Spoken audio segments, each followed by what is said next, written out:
I'm. Hang just a second. Oh, thank you, I'm going Governor. to help you out here, Director. There we go. Oh, that is wonderful. Thank you, Governor. It is not for nothing that you're among my favorite governors. And let me just add to that. Governor Chafee, and it's going to be my pleasure to thank him in a moment for this bill that he will be signing today. Governor Chafee is a governor you can talk to who gets it. And if it makes good sense, he usually takes it with an open mind. We haven't always agreed, but I can always respect the fact that he listens and he cares about individual people, short people who can't reach the mics, all kinds of people. So it's in that spirit that we celebrate this bill signing today, and it's in that spirit that I'm honored on behalf of AARP, long known for its work to support caregivers, to see Rhode Island, under the leadership of Governor Chafee and our intrepid legislators who have been so wonderful, catapulted into the forefront in leadership in this all-important effort to support the foot soldiers of the healthcare system. With that, I'd like to call on Governor Chafee, and I'll put the step back, Governor. That's very kind. Well, thank you, Kathleen. I can remember, I think it was Queen Elizabeth that came to visit. I think it was President Reagan at the time. She got off the airplane and the lectern was way too high, and all he saw was this big hat. That's all you could see. So we have our willing to prevent those kinds of things happening. And you're just as good an advocate for your issues as Queen Elizabeth is for hers. So. And just talking to Rep. Naughton before the ceremony commenced here, and she's talking about how she was a caregiver and the importance of keeping her mom in her house and making sure the refrigerator had food, the doctor's appointments were met, and she said it's exhausting. And so that's why this bill is so good, to make sure we're all coordinated at accomplishing the goal that we want, and that is to keep our loved ones in their homes as long as possible. My mom's still in her home. She's 86, but she does not want to leave. And that's the goal. It's good for everybody. And we all have to work together to ensure that it's safe and to ensure that the right needs are being met. Nutritional needs, doctors' needs, all those important aspects of keeping a loved one in their homes as long as possible. So working with AARP, with Senator Goodwin, Representative Naughton, this is a good piece of legislation, and I look forward to signing it in just a few minutes. Thank you.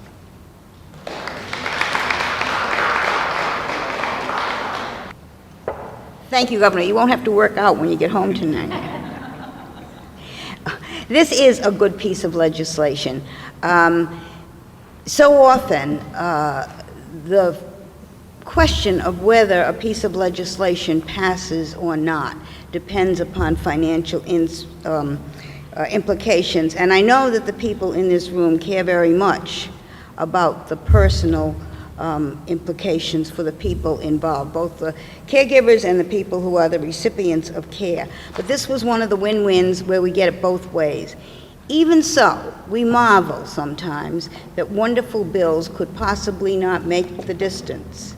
And it would never make the distance without the help of the people in this room, starting with our extraordinary legislators. And so I would like to call upon Senator Mary Ellen Goodwin.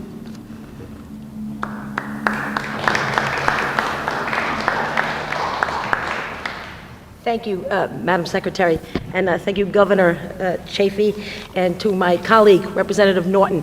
I'll just be brief. I, too, like Representative Naughton, also shared the experience of taking care of my late mom 18 months ago. My mom passed away, but before that, for 6 years, she required 24-hour care. And we were blessed in my family, myself and my immediate family, my dad and my sisters, we were able to care for my mom in our home right up until the very end for 6 years, 24 hours a day, 7 days a week. And I'll tell you, it was not easy. But looking back, it was certainly a blessing. It was one of the most rewarding things that I've done in my lifetime in reflection of it, and I never had one regret. But when Maureen Maigret called to see if maybe I would sponsor this legislation, I didn't hesitate, because it really came from a personal experience for me. And it was interesting to learn that there are 150,000 Rhode Islanders estimated that also care for their loved ones on a daily basis. So this is a win-win legislation, I think, for both patients and for caregivers here in the state. And so I was very honored to be sponsor of this legislation in the Senate. Thank you very much for having me here today. And thank you, Governor, for signing this.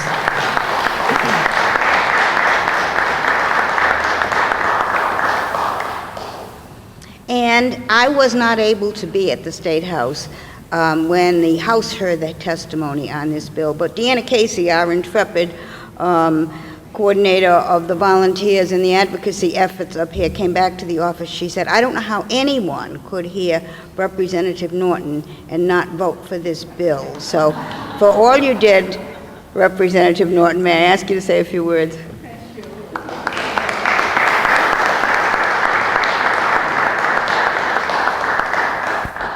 Thank you.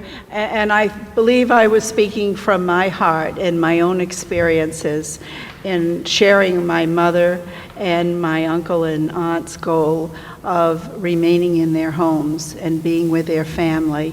And that made me be the advocate I was for this legislation.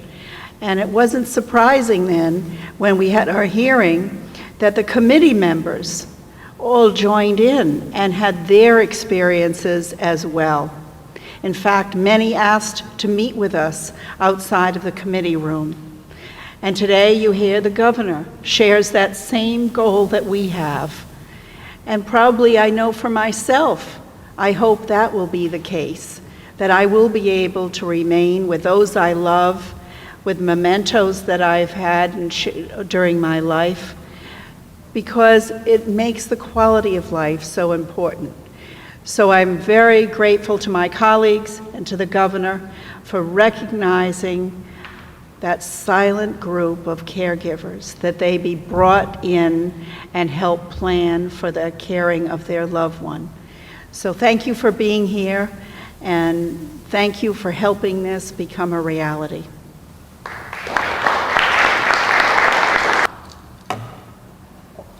Thank you, Representative Norton. And I'd like to call now upon Deanna Casey, who spearheaded the AARP efforts to get this bill put together and to get it up here and to have the people look at it who needed to see it and understand it who needed to understand it.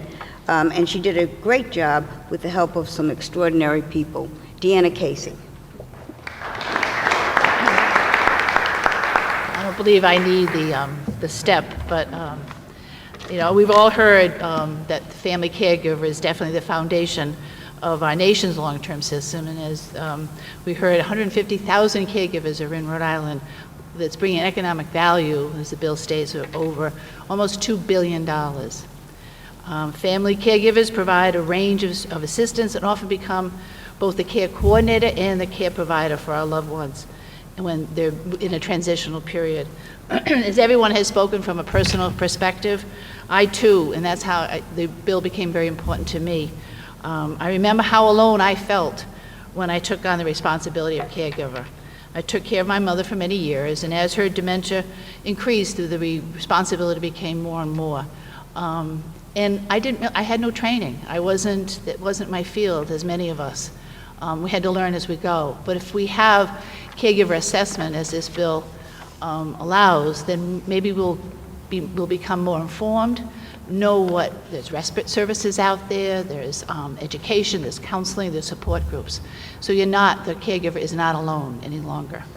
So I thank you, and I thank the governor and our great General Assembly members.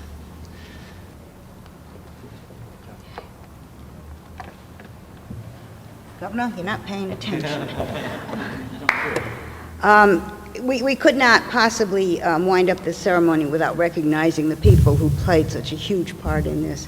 And I'm looking at Maureen Maigret, everybody's best consultant on all things senior and health related. And whenever one of these issues surfaces, we start yelling, "Get Maureen, it's the issue." get involved. And she did. Maureen Maigret.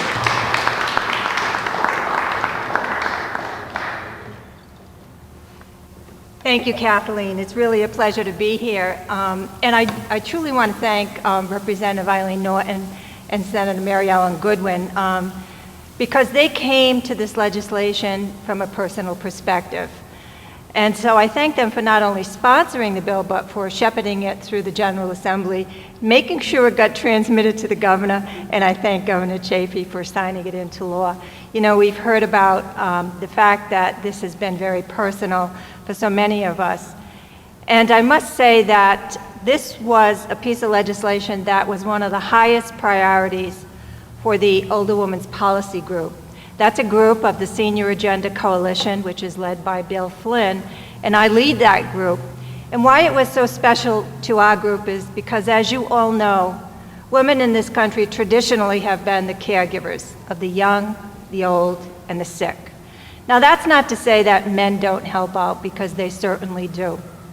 But the fact is that 2/3 of caregivers in this country and in the state are women, and 60% of those receiving care are women. Here in Rhode Island, typically, the person receiving the care is mom, and the person giving the care is the designated daughter that Bill Flynn so frequently talks about.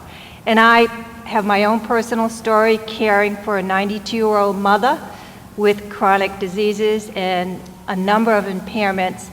And I have to say that weekly people contact me, they just don't know where to turn, they don't know what to do. And we have wonderful services available in our state. We need more, but we have some very good services. But too often they're a secret, as Deanna said, they're a secret to people who need them. So hopefully this bill, and the bill that Governor Chafee signed last week, the temporary caregiver insurance bill, will help caregivers. It actually puts Rhode Island in the forefront of family-friendly policies. These are giant steps forward, but they're only the beginning. Our next step is to make sure that they're implemented and that caregivers become aware of these important tools. So it was a pleasure to work on all of you with this bill, and thanks everyone for getting it to where it is today.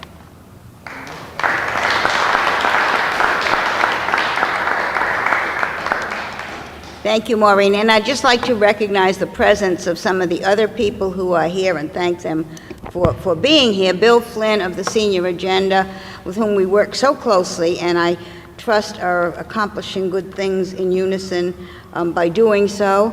Marie Carpenter, who came in and said, "Oh, it's so nice to be here for a good thing," and we thank you for seeing it that way, Marie.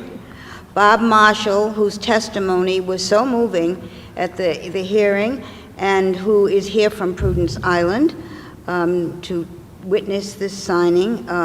His own personal story is one that warrants its own hearing. And I also want to recognize Diane Newman, Vivian Weissman, and our beloved Doris Haskins from AARP, all of whom were involved up to their eyebrows, all of whom are celebrating today. And once again, thank the governor. Thank you.